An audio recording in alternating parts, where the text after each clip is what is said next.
Inaasahang dadagsa ang mga pasahero sa Batangas City Grand Terminal bukas, November 3 hanggang Linggo. Alamin yan sa report ni Denise Abante. Alas 2 ng hapon kanina nang dumating sa Batangas City Grand Terminal ang 26 anyos na si Adrian. Minabuti na raw kasi niyang bumiyahe ngayong araw para hindi na sumabay pa sa dagsa ng mga pasahero bukas. Kung pagpapabukas ko pa ng umaga, baka mas mahaba at saka panigurado madami na din magbabalikan.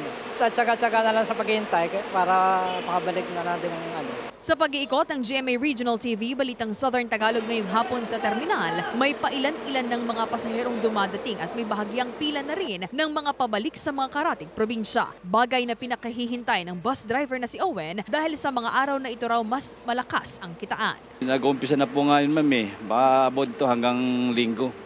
Magluluwasan na. Dahil siya ng pasahero ngayon dito sa Grand Terminal. Mas maganda siya, ma'am. Para mas maganda ang kita.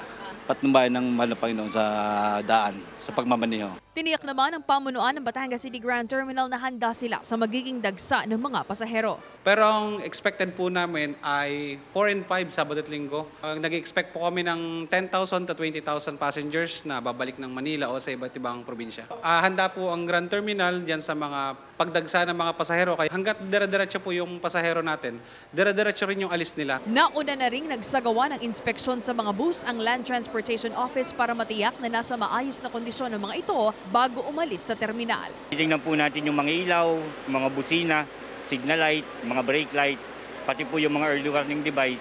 Sine-check po natin kung meron sila. Payo po natin sa mga driver kung sakaling magmamaneho, siguraduhin pong hindi nakainom. Siguraduhin po may tamang tulog din, may tamang pahinga para at least pagdating po sa pagbiyahe hindi sila napapagod. Sa ngayon, bahagya pang maluwag ang sitwasyon sa bus terminal ngunit asahan daw ang pagdami ng tao bukas hanggang sa Linggo. Kasama si Kel Ravaca, Denise Abante, Balitang Southern, Tagalog.